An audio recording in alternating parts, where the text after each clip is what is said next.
You ever notice how the worst nights always start quiet, not peaceful quiet, the kind that makes your skin itch, the kind that tells you something ugly is lining up out there in the dark? That night, the sky went feral. Rain slashed sideways, wind damn near tore the trees out of the ground. Thunder rolled so low it rattled my windows like a warning. I was home alone, 82 years old, widow, radio low, coffee going cold in my hand. I got that feeling, the one that starts in your gut and crawls straight up your spine like ice. Then knock, knock, knock, slow, even, wrong, not a lost knock, not a desperate knock. It was the kind that already knew who I was. My heart damn near quit on me. I stayed frozen, breath locked in my chest. Then the knocks came again. Same rhythm, same patience. That's when I knew the past didn't just remember me, it found me. I forced myself up, joints screaming, and shuffled to the door. The air felt wrong, not cold like weather, cold like memory. "Who's out there?" I called. Nothing but the storm snatching at my porch. I cracked the door, porch light flickered. And standing there was a man who looked like hell had thrown him back up. Early 30s, soaked head to toe, mud on his boots, blood running down his eyebrow like it forgot how to stop. But his eyes, those were the eyes of a man at the end of his rope. "Ma'am," he said, voice shaking, "I just need somewhere to breathe." Every alarm in my head started screaming, and stupid as it sounds, I stepped aside. "Get in before you drown on my porch," I muttered. He rushed inside. Water pooled on my rug. I didn't care. All I watched were his hands shaking like he was freezing from the inside out. "Sit," I said. He collapsed into the chair.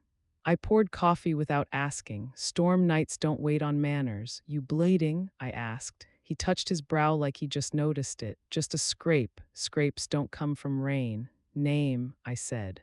"And don't bull me." "Evan," he said. "Evan Brooks." Didn't ring a bell, but something behind it did. "Why'd you come here, Evan?" He stared into the coffee like the truth was gonna crawl out of it. "My grandma told me to." My spine stiffened. She never had grandkids, not any that lived long enough to grow up. "Her name," I said. He swallowed hard. "Marable Cole." The mug slipped from my hand and shattered on the floor. My knees damn near buckled. I hadn't heard that name in 47 years. "When'd you last see her?" I asked. "Yesterday. Alive then. She told me if anyone ever followed me, I was supposed to come to this address." It was written on the back of a photo she kept hidden in her Bible. Photo, Bible. My chest started burning like I swallowed fire. "She's dead, ain't she?" I said. His eyes went wet. "They killed her." I didn't cry. I unlocked something. I turned, yanked open the cabinet Henry used to hide his liquor in, and poured myself something that burned going down. "Anyone see you leave her place?" "Yes, 2 men." "How far behind you?" 10 minutes. Maybe less. I walked to the front window. The rain thinned just enough for me to see the road, and the headlights creeping toward my house. 2 of them slow, steady, sure. "They found me," Evan whispered. "I killed the kitchen light, then the hall. Then the living room, pantry," I whispered. "Behind the door, and don't breathe loud." "What are you gonna do?" he hissed. I slid open the drawer where Henry's revolver used to sleep. The thing I should have done a long time ago. Boots hit my porch, heavy, slow, patient, then one knock, just one, and a voice slid through my door smooth and sweet as poison. "Evening, Miss Whitmore." Been a long damn time. My blood turned to straight ice, because only one man left alive still called me by my married name, and I buried him myself, or so I thought, because that man didn't come back for the boy. He came back for me. And for the body, we never dug back up. That voice, hell help me, I'd know that voice anywhere, even chewed up by rain and 50 years of rot. Smooth, lazy, smiling when it shouldn't. "Even in, Miss Whitmore," he drawled again, tapping the door once like he had manners now. "You gonna leave an old friend drownin' out here?" Evan's breath stuttered behind me in the pantry. I felt his fear on my back like heat off a fire. Funny thing, my hands stayed steady. "Fear quits thrashin' once it knows exactly what it's starrin' at." "You got the wrong house," I said through the door. "Keep walkin'." A soft chuckle slid under the wind. "You always lied pretty, Maggie."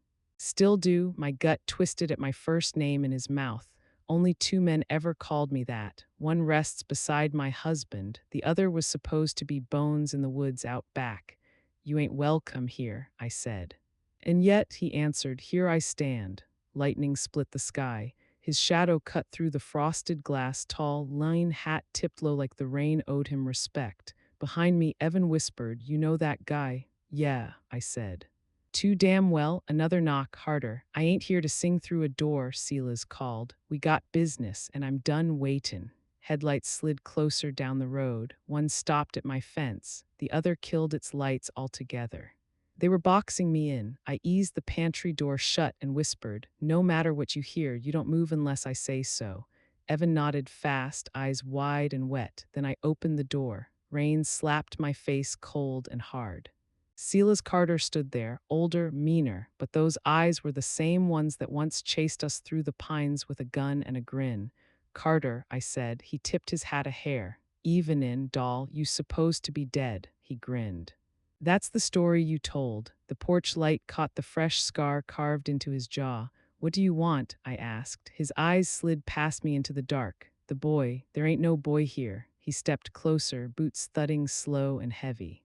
"My men watched him run inside, so don't play me." "She's dead," I snapped. "So I heard," he said flat. "Shame, she owed me." "She didn't owe you a damn thing." He leaned in close enough for me to smell rain and tobacco. "Everybody owes me, Maggie. Some folks just take longer to settle up." "What's in my house that belongs to you?" he asked. "Only ghosts," he smiled. "Ghosts talk when they're scared." I slammed the door and threw the deadbolt.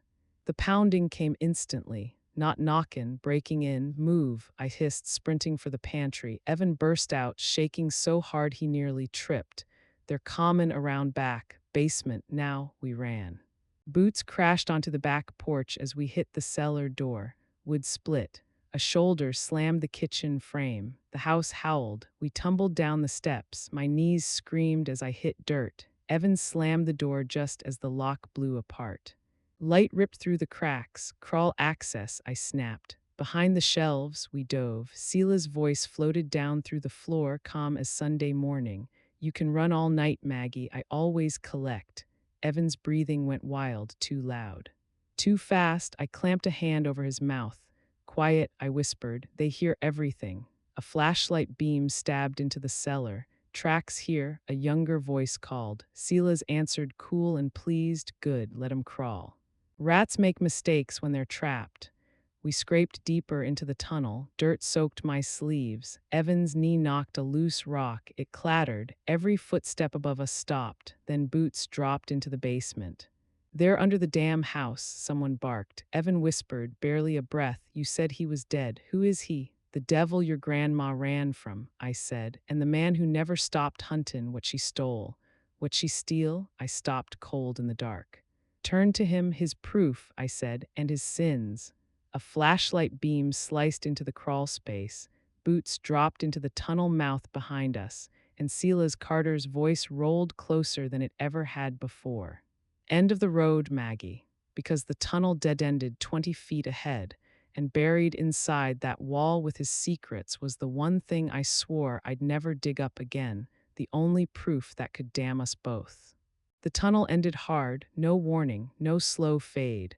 1 second we were crawling through wet dirt and roots, the next my hands slammed into solid wood, dead end. Evan sucked in a busted, shaky breath behind me. "Tell me that ain't it?" I pressed my palm to the planks. Old, warped, nailed in by someone who never wanted daylight touchin' what was behind it, and God help me, I knew exactly what was back there. Behind us, Boots whispered through dirt. Slow, patient, certain, Silas never rushed. He always let fear soften folks up first. His flashlight beam slid closer, thin and white like a blade tasting the dark. "Funny thing about hidden," his voice crawled down the tunnel, soft and sweet, "is it always ends in corners." My throat dried out. I whispered, "Don't breathe loud." Evan tried to steady himself, but his chest kept hitchin'. His whole body shook when he pressed closer. Then another body dropped into the tunnel, a grunt, boots scraping. "Tracks stop here," the younger man said. "What now?" Silas chuckled. "Now we squeeze." The flashlight lifted straight onto the wall in front of us. 5 seconds, that's all I had. I grabbed the loose plank and ripped. Wood screeched. Nails screamed. My shoulders burned like fire, but the board tore free just enough. Go, I hissed. Evan shoved through the gap, scraping skin. I followed right behind him, heart slamming so hard I thought it'd give us away. We tumbled into a tight, stale pocket of darkness. Old air, dust, death. I slammed the plank back just as the light flared right outside. Something's loose, the younger man muttered. Boots stopped inches from our heads. Silas leaned in close to the wood, so close I heard his breath. Still runnin', he murmured, same as you always did. You never could kill the past, Silas, I said through clenched teeth. His laugh was quiet, enjoying it. Past is the only thing worth ownin'. His fist exploded into the wall, once, twice, the boards rattled. Boss, the younger one warned, cars pullin' up outside. Silas froze. For one long, tight heartbeat, then he said, calm as sin, good, lock it down, burn the nest if you have to. Footsteps pulled away, the light vanished, silence dropped heavy. Evan let out a broken breath. What is this place? Moonlight leaked faint through cracks overhead, just enough to see it. The chest, sitting dead center like a coffin that never got a funeral. This, I whispered, is where we ended him the first time. Dust-coated bundles packed inside the chest, oilcloth, twine, brittle paper. Ledgers, photos, tapes sealed in wax. Evan dropped beside me, hands shaking. That's everything? Enough, I said, enough to bury him for real. Metal scraped wood behind us. They were pryin' the wall open. They're common, Evan whispered. They're right there. I shoved a bundle into his hands, then another. You take these. He stared at me. What about you? I stay. His voice broke. No, hell no. It was always my job, I said. Above us shouts, engines, a rush of footsteps, then the sound that punched the breath out of my chest. Sirens, not county, federal. Your grandma finally pulled the kill switch, I whispered. Evan's eyes went wide. She called the police? No, I said. She called the people who make police move. Crack, a crowbar burst through the plank, wood split, light knifed in, and Silas Carter's voice followed it, calm and sure as a death sentence. Burn it. Fire whooshed above us. Smoke poured through the cracks. Evan panicked. They're gonna cook us alive. I grabbed both his shoulders and shook him hard. Run when I say run. I won't leave you. You will, I snapped. Because your grandma already died protectin' this truth, I ain't lettin' you be next. The wall exploded inward. Flames spilled into the crawl space. Sela's shadow filled the opening, smiling. Because the second the fire touched those old ledgers, sirens howled. Windows shattered. Voices screamed. And every secret Silas Carter spent a lifetime buryin' came screamin' back into the light at the exact moment the law kicked down my front door. Fire blew up fast, way too fast. 1 second Silas was just a shadow in the crawl, the next, flame ripped down the tunnel like hell kicked a door open. Heat punched my face, smoke tore into my lungs, Evan hacked hard. We're gonna burn, not if you move, I snapped. Crawl, damn it, wood popped like gunshots behind us. The ceiling lit up orange. Fire chased us, loud and hungry. Outside, sirens howled closer, not one, not two. A whole wall of 'em, red and blue light strobed through the cracks like my house was bleeding. Silas shouted somewhere above, sharp and ugly. Finish it, then another voice panicked. They're everywhere, boss. For the first time in my life, I heard fear in Silas Carter's throat. Evan grabbed at me. Which way? Storm shaft, I barked. Marable, and I dug it wider years back. He wheezed a laugh. Figures, we dragged ourselves through smoke and heat until my fingers slid into air. Feet first, I coughed. Evan dropped. I followed, landing hard on my bad knee but staying upright on pure stubbornness. Behind us, the crawl space roared like a furnace. We ran. The tunnel sloped down fast and cold air slammed into our burning lungs. Every step hurt, every breath scraped. Boots thundered after us. Then automatic fire ripped the night. Pop, pop, pop, pop, men screamed. Glass shattered. Federal agents on the ground. Silas's voice cracked in the chaos. Move. We burst out of the drain pipe into the trees behind my land just as floodlights exploded on across the yard. Agents swarmed like ants out of a kicked nest. Rifles up, voices barking, flashbangs blasting the dark white. Smoke boiled out of my house like it was alive. Evan skidded to a stop. They're everywhere. Good, I said. Means he's out of holes. A shape tore free of the smoke at the side of the house. Sila's running, gun in his hand, pride still driving him. An agent shouted, "Target moving tree line." Sila's fired wild, muzzle flashes lit the trees. Bullets chewed bark, he hit wet leaves, went down hard. 3 agents tackled him before he could breathe again. Boots on his spine, guns at his skull, cuffs snapping shut. And in the middle of all that, he found me, through smoke, through light. Through 20 years of running, our eyes locked, and damn him, he smiled like he still owned the ending. Sila's Carter, an agent barked, hauling him up. "You're under arrest on federal warrants for murder, racketeering, trafficking, and obstruction." "You're late," Silas laughed. As they dragged him past, he leaned just enough to whisper at me, "You sure picked a loud way to die, Maggie." I didn't blink. Better loud than forgotten. The transport door slammed. For the first time since I was 19, I felt the chains snap. Fire crews rushed the house. Water crashed through windows. My old place sagged and steamed and screamed under it. Evan stood shaking beside me. "She really pulled it off." "Yes," I whispered. "She really did." A man stepped forward from the agents, no badge in front, just authority in his bones. "Margaret Whitmore," he said. "Special Agent Harris." I nodded. "I've been expecting someone like you most of my life. We got an anonymous evidence drop 3 days ago," he said. "Mailed from Nevada, ledgers, names, maps, a note that said, 'She'll finish it.'" Evans swallowed. "That was my grandma." Harris studied him with open respect. "She broke a case we couldn't crack in 20 years. My chest tightened hard. Evan whispered, "She never stopped runnin'." "But she never stopped fightin' either." "Hell of a way to go out," Harris said quietly. He glanced at the burning house.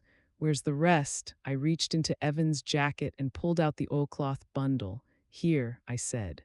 "And there's more buried where fire couldn't touch it." Harris took it like it weighed a lifetime. "This ends Carter." "No," I said, "this ends his whole damn machine." As they shoved Silas into the transport, he twisted back one last time. "You think you won, Maggie?" Smoke surged between us. I looked straight through it. "My dead finally get to rest." The doors slammed. Red lights swallowed him. For the first time in half a century, the hunt was over, or so I thought. Harris lowered his voice.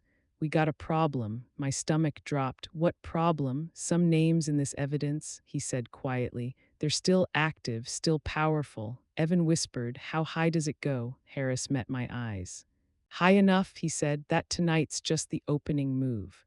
Because buried in those files was one name I hadn't heard since the night Marable first ran, and if that man was still breathin', then Silas Carter was never the real devil in this story at all. The second agent Harris said that name wasn't dead, wasn't small time, and damn sure wasn't done. I felt 19 all over again. Cold, barefoot, heart jackhammering so loud I swore the woods could hear it. My knees went weak. I had to grab the edge of the SUV to stay upright. Evan saw it happen and caught my arm. "You know him," he said. "I can see it on your face." The fire crews kept hosing down what was left of my house. Steam rolled up thick and ugly, like the place itself was coughing up 50 years of sin. Agent Harris didn't push, didn't rush me. "You recognize that name," he said quietly. I swallowed hard. My mouth felt full of dust and ghosts. "Yeah," I whispered, "and if he's still breathin', then Silas was just the warning shot." Harris guided us away from the noise and sat us on the tailgate of his black SUV. Evan's hands wouldn't stop shaking. He kept rubbing them on his jeans like that might calm the fire still inside him. Harris opened the file again. "The name is Victor Hale." Evan frowned. "Never heard of him." My stomach twisted so sharp I had to bend forward a moment. "In the 70s, I said, "Victor Hale owned this county without ever putting his name on it. Judges, sheriffs, unions, shipping routes. If anything moved, he already knew." Harris nodded, and then he vanished. "No," I said. "He disappeared on purpose. That takes money and power most men don't live long enough to earn." Evan's voice dropped. "You're saying he was above Silas." "I'm saying Silas was his hammer," I replied. Hale was the hand swinging it from the dark. Harris turned the folder so Evan could see. "Your grandmother's ledgers tie Hale to offshore accounts, trafficking routes, shell companies, and at least a dozen murders that never got solved." Evan went pale. "Then why wasn't he arrested?" Because everybody who got close either died, I said quietly, or vanished, or learned how to keep their mouth shut real fast. Silence sat heavy between us. Evan swallowed. Then Grandma didn't just run from Selah's. She ran from Hale, I said, and she stole from him too. Harris leaned closer. And that's why we're late to the truth, because Hale never panics. He plans. Another agent jogged over and bent to Harris' ear. Harris' face tightened. They found a body in the trees behind your land, he told me. My heart stuttered. Silas, not yet, he said, one of his men. Shot during the breach, but he had a phone. Evan stiffened, and Harris exhaled slow. 30 seconds before the fire started, he made a call. We traced it to a burner line that links directly to Victor Hale's private relay network. My ears rang. He knew, I whispered, before we ever hit the basement. Harris nodded. He was watching in real time. Evan shot to his feet. Then that bastard's already runnin'. That's the problem, Harris said. Hale doesn't run. He rearranges the board. Fire crews finally knocked the blaze down to a steaming skeleton. What was left of my house stood black and hollow, like an old skull picked clean. Evan stared at it. So what happens to us? Harris didn't sugarcoat it. You're both under federal protection starting now. I let out a short, bitter laugh. Protection didn't save my people back then. It will this time, Harris said. If you help us finish this. Evan glanced at me. We already are, Harris shook his head. Not fully. What you gave us tonight is only a piece. Hale buried the rest across 3 states. My pulse kicked hard.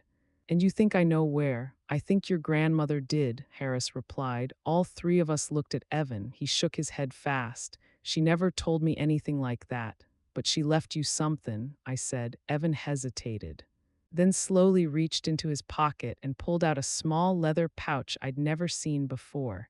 She made me promise never to open it, he said, voice tight, unless someone came looking for you. He loosened the drawstring. Inside was a folded scrap of yellowed paper. He opened it, and my lungs forgot how to work. 6 handwritten numbers, 1 set of GPS coordinates. I knew those numbers the instant I saw them. That's Hale's old river warehouse, I whispered. First place he ever moved bodies and money through. Evan's eyes went wide. You mean she hid something there? I mean she hid the rest of the truth where he'd never think to look. Harris straightened up. Then that's where we go. Evan met my gaze. Together, I nodded once. Only way this ends right. Rotor blades thumped in the distance. A helicopter swept in low through the smoke-choked sky, slow and heavy like a hunter circling wounded prey. Harris glanced up. That's your ride. Evan swallowed. Where to? Harris looked straight at me. To where Victor Hale was born and where Marable decided he'd finally fall. Because the moment I saw those coordinates again, I remembered what was sealed beneath that warehouse floor, not just records, but bones. And if Hale still walked this earth, then we were about to wake the only secret he was ever truly afraid of. The helicopter ride felt like sitting inside a coffin that hummed. Evan sat across from me, strapped in tight, knuckles white on the harness. His eyes kept drifting to the river below, black and twisting like it was swallowing all the light. Agent Harris sat between us, calm as stone, head set on like this was just another Tuesday night for him.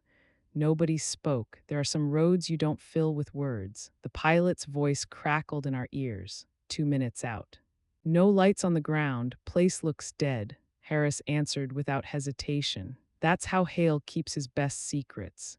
When the warehouse slid into view, my chest locked tight, long, low. Hunched against the riverbank like it was still hidden. Rust ate through the roof in patches now, but the bones were the same. Same place Marable first realized she was being hunted. Same place I learned men like Hale don't die easy. We set down 100 yards out in a muddy clearing. Agents poured out fast and quiet, rifles up, boots sucking at wet ground. Harris leaned in. You remember the layout, like the back of my sins, I said. Evan shot me a look. You been here before? Once, I said. Once was enough. We moved in tight formation through the brush. The river slapped slow against the bank, steady, heavy, like a heart that refused to quit. The warehouse sat dark, no lights, no movement. Which meant it was watching. 2 agents slipped to the side door. One tested the handle, unlocked. My skin went cold. Nobody leaves a place like this unlocked by accident. The door crept open. Smell hit first. Oil, rust, river rot. Moonlight spilled through broken skylights. Dust drifted like ghosts. Rusted machines lay scattered, conveyors, hooks, forklifts frozen mid-job like they'd been left in a hurry. Evan whispered, "Looks like nobody's been here in forever." "That's the lie," I murmured. "Dead places just learn how to stay quiet." We moved deeper. Every footstep echoed too damn loud. Harris checked the device. Subfloor should be near the center bay. My stomach folded in on itself. There was a trapdoor under Bay 3, I said, off the blueprints. Hale had it added special. We reached the old loading scale. Sunken into concrete like a grave marker, an agent swept a scanner across it. Hollow space under, he said, large cavity. It was sealed, I said. Concrete poured, the night marable ran. Silas watched it himself. Evan frowned. "Then why does it look used?" We all saw it then. Fresh scuff marks at the edge. Harris's jaw tightened. "He's already been here." Tools came out fast. The scale screamed as they jacked it loose. Concrete cracked. Cold air rushed up from the dark like a breath from the dead. A ladder dropped down. 2 agents descended. Harris followed. I grabbed Evan's sleeve. "You stick to me." He nodded, pale. We climbed down. The chamber below was bigger than I remembered. Concrete walls, steel beams, old floodlights hanging overhead like blind eyes, and lining the far wall metal file cabinets, hundreds of them. My knees buckled. "Oh, Marable," I whispered. "You really saved everything." Evan stared in disbelief. "All this for one man, for a whole damn empire," I said. Drawers flew open. Paper rasped. Old tapes clacked. Offshore accounts back to 79. Weapons transfers, political payoffs, big ones. The air filled with quiet curses. Evan whispered, "She knew all this. She knew enough to burn the world," I said. Then I saw the one that didn't belong. No rust, no dust, handle polished clean, recently opened. I stepped toward it. "Don't," Harris warned. Too late, I yanked it open. Inside sat a modern hard case, empty. Every muscle in my body went cold. "Someone beat us to the crown jewel," Harris said. A sound rang out above us, metal on metal, then slow, deliberate applause. 3 soft claps echoed down the ladder shaft. A voice followed, smooth and sure as ownership itself. "Still diggin' through bones, Margaret." Every nerve in me went to fire. That wasn't Sila's. That was the man Sila's answered to. I looked up into the darkness above the ladder as a figure leaned into the light.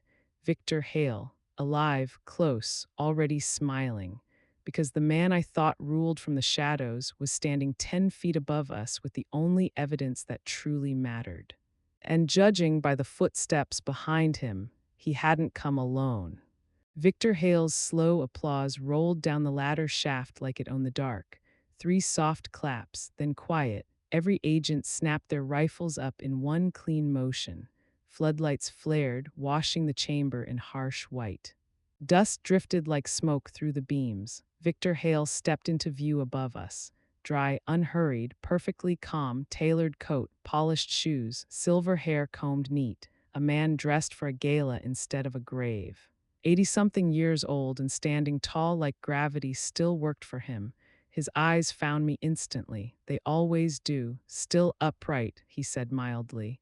"You were always hard to kill, Maggie." Evan stiffened. "You know her?" Hale's mouth curved faintly. "Boy, I financed the world she spent her life running from." Harris raised his weapon. "Victor Hale, you are under arrest on federal." Hale lifted one finger. Every light died at once. Black swallowed us, a beat. Then emergency red washed the chamber in dim bloodlight. I understood immediately. This wasn't a standoff, it was theater. Hale's voice drifted down smooth and easy. "Agent Harris, arrest is what happens to men who have already lost." Boots moved above us, quiet, disciplined, close. Red dots slid across the walls, lasers. Evan whispered, "We're boxed in." "Yes," Hale said pleasantly, "on my river. In my warehouse, inside a company I still technically own." Harris whispered into his calm, "Nothing, dead air." Hale sighed almost kindly. "You truly thought a grandmother with a ledger and 3 days of courage would undo 40 years of engineering." My jaw locked. You're here because you're scared. His eyes cut to me, sharp as wire, then he smiled. Scared, a pause. No, Maggie, I'm sentimental. His gaze shifted to Evan and stayed there. Evan shrank back a step without realizing it. Why are you staring at me? Hale tilted his head. Because your family has cost me more money than any government ever has. Evan's voice shook. My grandma stole from you. She borrowed, Hale corrected. With reckless enthusiasm, Harris growled, hands up, now. Hale ignored him. Instead, he drew a sleek black case from his coat, the same one we'd found empty. He opened it. Inside, a single flash drive. My stomach dropped through the floor. That, Hale said softly, is the only copy your grandmother never found. Evan whispered, what's on it? Hale didn't look at him. Everything paper couldn't hold. Harris stiffened. You wipe that drive and the world finally sees you. Yes, Hale agreed, which is why I won't. He clicked the case shut. Now, he said gently, we negotiate. The chamber went dead quiet. Release the boy, Hale continued, pointing at Evan. He walks out with me. Evan spun toward me. No, Harris snapped, absolutely not. Hale's eyes cooled an inch. That is not a request. From above, rifle safeties clicked off. I stepped forward. You don't actually want him. Hale studied me. No, you want me, I said, because I still know where the second vault is. That landed like a gunshot. For the first time, Victor Hale froze. You're bluffin', he said quietly. Evan stared at me. There's another one. There was always another one, I said. Marable never trusted one grave. Hale's smile thinned to a razor. Where? You let the boy go, I said.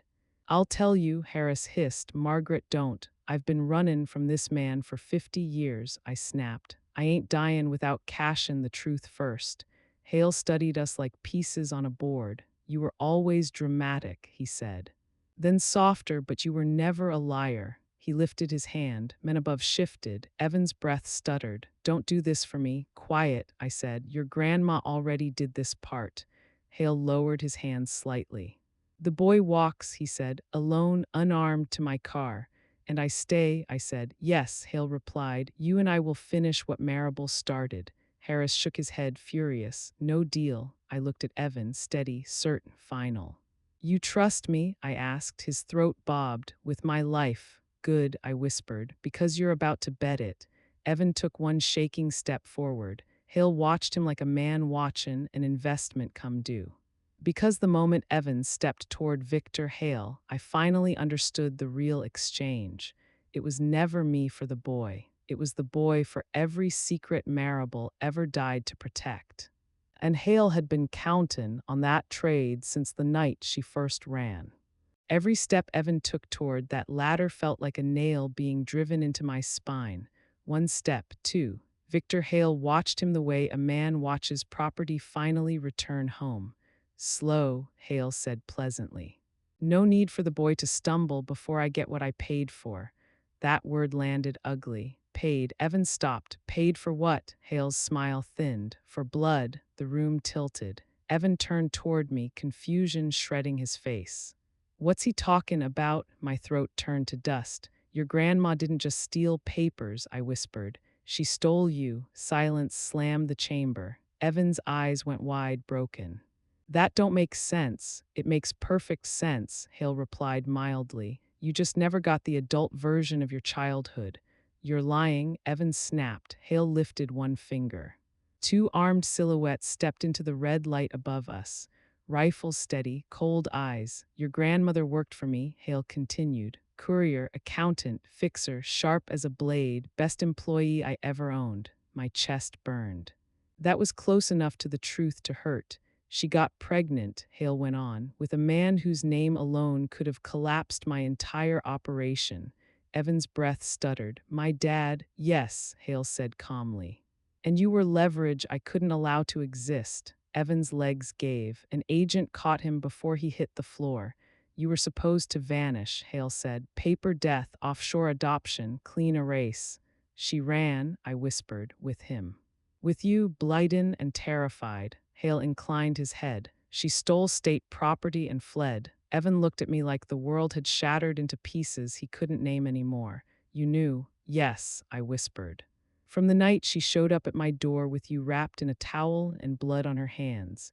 His voice broke. Whose blood? Your real father's. A sound tore out of Evan's chest, half sob, half scream. Hale sighed, messy. But efficient, Harris barked. This confession is on record. Hale nodded. Good, I hate inaccurate history. Evan gasped for breath. Then why do you want me now? Hale's eyes sharpened. Because my rivals are dead, he said. And my heirs are disappointments. Cold crawled through my veins. You're his grandson, I whispered. Hale nodded once. By blood, by consequence, by design. Evan shook violently. You're sick. I'm inevitable, Hale replied. He tapped the case in his coat. This drive contains every asset tied to your genetic marker. You are the last lock on my empire. Harris growled. You touch him and you die here tonight. Hale glanced at him. And so do you, true. And everyone knew it. I stepped forward. Second vault. Hale's attention snapped to me instantly. Where, under Marable's grave, I said, steel-lined crypt, flood-sealed, no way in without me. That was the real truth. The drive was only a copy. The master map, the killings, the money, the judges, the senators, she buried it with the dead. For the first time, Victor Hale looked unsettled. You'll take me, he said. I will, I answered. After you stand your men down and let the agents leave breathing. Evan choked out, You're not going with him. This is bigger than us now, I said. Hale studied the room in silence. Then a slow, satisfied smile formed. Fine, he said, we all go together. My ribs locked tight, because Victor Hale never went anywhere without already owning the ending. Because the moment Hale agreed to visit Marable's grave, I understood the truth. He wasn't coming to recover his secrets. He was coming to finish the erasure by burying us with them. They drove us to the cemetery like cargo. 2 armored SUVs in front, 1 behind, no lights, engines low and patient. Victor Hale sat across from me, hands folded neat atop his cane like we were on our way to Sunday service instead of a bloodletting. Evan sat beside me, silent, shaking, eyes hollowed by truths he never asked to carry. I leaned close. No matter what happens out there, you listen to my voice and only my voice. You hear me, son? He swallowed hard. Yes, ma'am, Hale smiled faintly. You always were good with boys that weren't yours. The cemetery gates groaned open like they resented the company. Headstones slid past in the dark gray teeth in a field of black grass. Floodlights snapped on around Marable's grave, turning it into a stage. Simple stone, simple name, simple lie. Harris agents moved tight and ready. Hale's men spread wider, more than he promised, of course. Hale tapped his cane once against the dirt.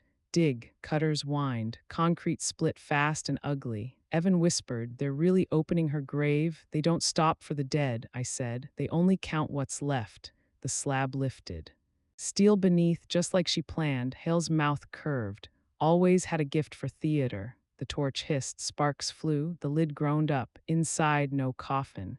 A sealed steel case bolted into the earth. Hale's breathing changed. There it is. They dragged it free, heavy, final. Codes, Hale said. No codes, I replied. Biometric, me and her only. His eyes slipped to Evan. I stepped in front of him. You don't touch that boy. Open it, Hale said calmly. Or I start subtractin'. A rifle clicked. I placed my palm on the scanner. Green, the case clicked. Inside lay 3 drives and a slate. Hale's hand trembled. My world, he whispered. Then a single gunshot cracked the night. One of Hale's men folded backward into the dirt. Another dropped. Then hell erupted. Automatic fire shredded headstones. Gravel burst. Stone exploded. Men screamed. Contact tree line. Evan lunged and yanked Hale backward as a bullet tore the air where his skull had been.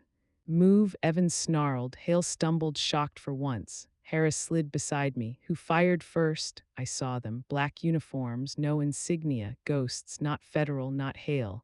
A third shadow moving through the dark. Grandma said they'd come, Evan shouted. Then something smashed into my back, hard. The world spun red. I hit the dirt. Gunfire roared overhead. Through blood and dust, I saw Hale on his feet again, untouched, smiling.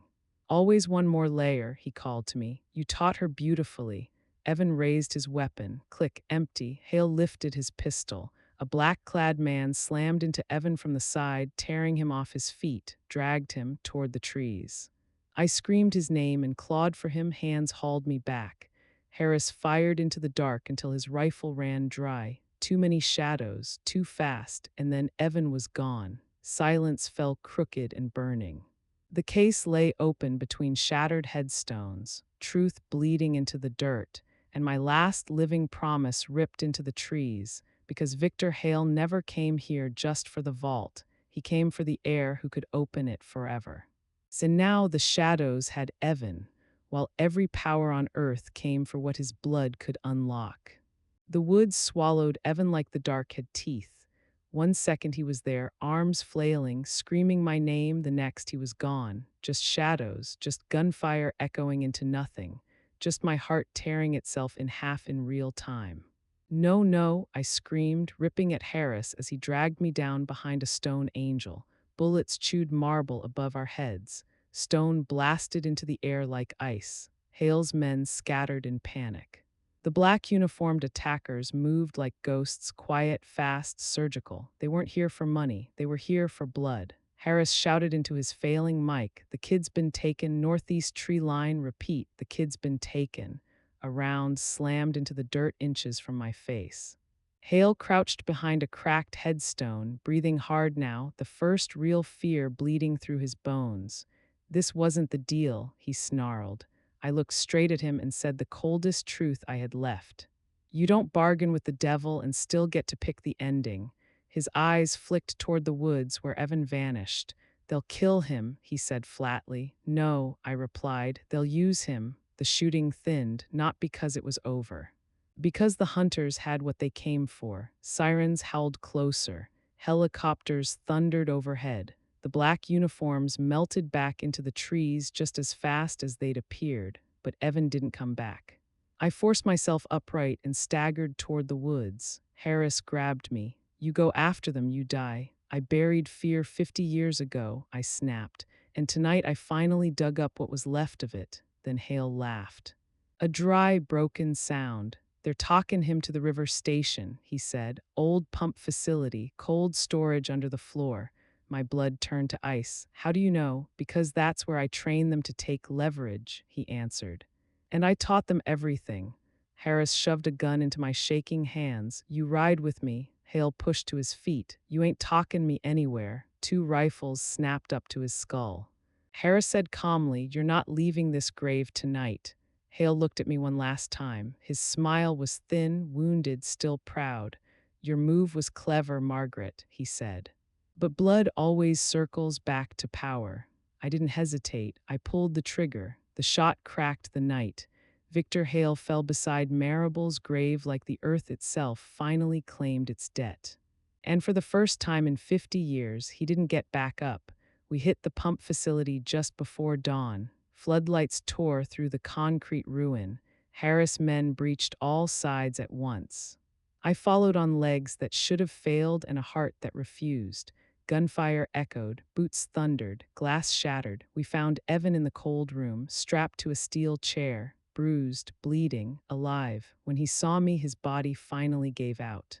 "They said I had to choose," he cried. "They said if I didn't unlock it, they'd kill you." I held his face in both hands. "You already chose, you lived." Harris stepped in behind us and lifted the drives from the open case. "This time," he said quietly, "every copy stays in federal hands." The men who took Evan were dead, arrested, or vanished into a net that stretched across 3 states. There was no third shadow left now, no layer above the devil. Epilogue 6. MONTHS later Marable got a new stone. So did Victor Hale. Only one of those names ever deserved flowers. The trials came fast, then indictments, then resignations, then prison doors, judges, senators, executives. All of it burned. Evan changed his name, left the state, started over. But every Sunday, he writes, calls me grandma, because blood don't mean much when love already chose its side. As for me, I sit on a different porch now. New house, same sunrise. The past don't knock on my door anymore, because I finally dragged it into the light. And light is the one thing monsters never survive. The secret didn't die the night Marable ran. It just waited 50 years for the truth to finally grow brave enough to come home. If you like the story, please give it a thumbs up and subscribe to Fairy Vox for more cozy grandma stories. Thanks for listening, and I'll see you in the next one.